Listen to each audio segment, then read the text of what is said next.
Got my handy dandy 17 mil. Let's see how loose these guys are. Whoa, that's 24 volt. Welcome to this Thursday's video. I just wanted to show you what I've been doing around the week. It's been cold and warm and cold and warm. The weather's been all over the place. Welcome to Minnesota, where as soon as you get the parts that you need to fix your RV, it starts raining. Why not? Also, that thing just about caught me on fire when I went to the grocery store. It's got a fuel leak, and I didn't catch it until I was out. And when I noticed how bad it was, and then I had my dog Bella, so I freaked out a little bit. I hate that thing. It's been a real struggle getting parts, and so I want to show you how just something as simple as a doorknob can turn into just a real pain in the butt. We got this yesterday. We had to order it from Amazon because I can't just buy a doorknob anywhere where we live, which is a major U.S. city. Whatever. This one is black. I wanted brass. You can tell this is just painted, but Amazon did not have any brass doorknobs. Go figure. So, you see right here, I've just been using a towel to open and close this door for the last few days. Doorknob jammed. This door is jammed shut. The knob broke this morning, and I tried opening it with a credit card, and for whatever reason, I don't know why, but on a RV bathroom, it's almost like this thing is almost impenetrable. And so I'm gonna pull this out, and we're gonna hopefully replace that with a working knob. This is why working on an RV can be so infuriating. I waited 2 days for this part. I cannot get it anywhere, by the way. I can't just go to a store and buy one of these. I didn't know that I had to measure this. And this is too freaking big. So it's not gonna sit in here right, which means it won't work. Which means I gotta send it back and order another one. Dang it. Man, we keep having more and more problems. We got a pretty big leak there now. It's taking water. I have to find a replacement for that. I have this. I was gonna do it on a warmer day. This RV, it needs a lot of TLC before it gets cold in like a week. It's really cold today. Today is 52, so I don't want to go out and work on the water, which I need to order more parts for, the leaking water bay. Air compressor problems that I'm having in the back. I have the parts, I think, to fix that. I need to go get a new solenoid, but anyway, today we're going to be checking all of our electrical connections that I did when I started the battery project last month before we left for boondocking. So basically, I installed a 12 kilowatt battery underneath my bed in the back bedroom, and I wired in 2 3 kilowatt inverters so that while we were out boondocking, you know, we'd have power for air conditioning and to run my electric oven microwave here and our residential fridge and 2 Xboxes and the TV and all of the stuff that comes with it. So today I'm gonna shut the whole system down. You know, I'm gonna shut the heater off. I'm gonna shut my UPS, my universal power supply there off, and then the one for the TV, we're gonna shut that off up there. I'm gonna power the whole system down. We're gonna unplug it. I'm gonna shut the battery switch off in the back, and then, well, how about I stop talking about it and I show you? We're gonna be shutting off all the power in the basement right now. So I have a heat lamp that I control off of these remote switches. So basically I can turn the lamp on and off by hitting these buttons. So this is the secondary inverter. We're gonna shut that off.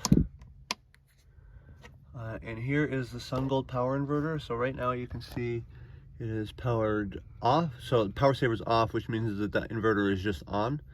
And so we're gonna switch this to off. And as soon as we do, we're gonna lose all 120 volt power to the RV. So as soon as I flip this off, we're gonna be on the 12 volt coach batteries. No more power inside of here. Now I gotta get us unplugged, and I gotta shut the batteries off. So I haven't been in here since I built it a little over a month ago. These struts aren't enough to hold this thing up on its own with the weight of the mattress and everything on it. You can see here, get the window open. But my old handy dandy vice grip trick is holding the weight. So hopefully it keeps holding the weight. I have the toolkit that I bought while we were out boondocking. I'm gonna put it to good use today. I wanna open my big toolkit. I'm really glad that I bought that. because I really do think that this thing needed its own ratchet set, its own toolkit. So now I don't have to try and pack up all of my tools when we go on road trips. I know that I have the bare minimum to pretty much work on just about anything that I need in here. I'm gonna find a tripod because this is gonna be some work. Yep. Hey, want to help us out? Subscribe to our channel. It's totally free and it would really bring us joy. Then click the bell notification so you know when we have a new video up. Thanks. Here's all my bus bars.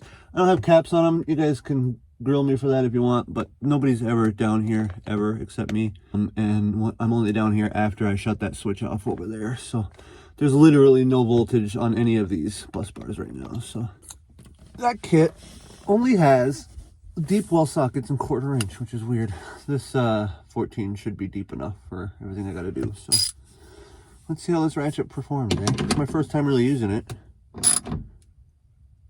Well, I'm already glad I'm doing this. That was torqued. That one was not. Well, torqued down as tight as it could have been. There isn't a lock washer on that bottom one there. I have some unused lock washers over here, so I'm actually going to take this off and put a lock washer on it. And these are the connections to my fuses right here. All of my connections down here have lock washers on them.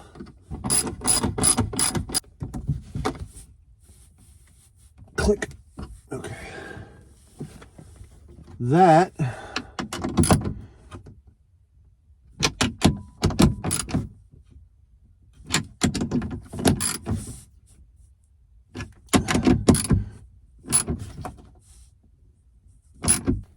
yeah, so there's only one of them that didn't have a lock washer over here, so that's good. Onto the grounds next. Size for the bolts on the shunter, 17 mil. Both of those took a little bit, like 1/8 of a turn, so those are loosened up a little bit. I'm officially under the bed now, so if these vice grips don't want to hold, I'm gonna get sandwiched. Let's work quick. This is my main 400 amp fuse, and here's my battery shut-off switch for the whole system. So let's get all these tight. The only place that still has 24 volts coming into it is these terminals right here. So it goes into the fuse, goes into the switch. From the switch, it runs back to the other bus bars. Not loose, but definitely took a little bit. Got my handy dandy 17 mil. Let's see how loose these guys are. Whoa, that's 24 volt. Don't do that, Steven. All right, guys, I think I got pretty lucky here. Let me check these voltages. So, got 20 volts there, 27 volts. So I didn't blow the fuse. I got really lucky, guys. Don't do what I did ever. I was paying attention to what I was filming and not what I was doing next to a 12 kilowatt battery that's 24 volts. I'm wearing a copper bracelet on the hand that was holding the tool. I got really, really lucky that this bracelet didn't touch that ratchet while I was working, because that would have really burned me really bad. I'm going to take this off while I'm working on here for the rest of the duration, because I just realized I don't want this to be the cause of my death. So always make sure that if you are wearing jewelry around any kind of electrical equipment, anything like that at all, guys, you really should be taking it all off. I thought that I had everything under control. I thought that I had the whole system off and there was no chance of me getting electrocuted or shocked. And then, yeah, let's not be that stupid again. I'm gonna take this off and then we're gonna tighten all the bolts on this battery. We're just gonna go right up the row. Yep, that was loose. These are all loose. So I'm glad I'm in here checking these. I'm gonna put the camera down. We're gonna get all these tight. I am very glad I did that. I'll probably be checking these at least once a month. Just get under here. It doesn't take but maybe 20 or 30 minutes just to run over all of these, just to make sure that all these connections are nice and tight. You don't want to over torque them. If you haven't been wrenching on cars for 20 years, I highly suggest you do this with a breaker bar, because I could feel some of these, like, they were tight, and if I wrenched on them too much more, I'd strip them out. And let me tell you something, these things are really expensive. If you strip one of these out, you're gonna hate yourself for a long, long time. We're all done in here. Again, I'll be doing this once a month just to check all these connections, especially when we're traveling. If we're just sitting here, it's not a big deal, but every day we drive this thing on Minnesota roads, it just rattles the heck out of everything. And boy, I sure am glad that I checked, because a couple of those battery connections were definitely loose and probably generating more heat than they should have been. I'm gonna drop this bed and we're gonna go outside and check our electrical connections on the RV's transfer switch where I jacked into the power for the inverters. The last part of what I want to check today is actually back here. This box back here that you see, this is where I ran power from the Sun Gold inverter. Power coming out there, that's going to the inside of the inverter, and this wire is the hot wire coming back out, that's connecting back into the coach wiring. And so what I'm going to do is I'm just going to take out these 4 screws, and I'm going to inspect my internal connections here, because again, after being out on the road 2 weeks driving every single day, I want to make sure that nothing rattled loose in here. So I'm very happy to announce that after 2 weeks of laying out on the road and experiencing some of the bumpiest roads in Minnesota in the Twin Cities, the suburbs has to throw at us, all of our electrical connections in there are good. My ground is still connected nice and tight to that grounding post, so we're all good to go in here. I can put that cover back on and connect electricity back to the coach, and then know that everything's going to be good to go and I don't have any fire risks in here. Now, if only I had the money to get this extension cord replaced, which I'm going to have to do sooner than later. I think the ant draw that this coach has is just taking its toll on the inside of these connections. It's kind of corroded and just not good inside. And so I don't think I'm getting as good of an out connection as I should be, which is creating extra heat down here, which I'm not a big fan of. So as soon as I can, I'm gonna probably next week get a new extension cord down there. Just got all my tools put away here.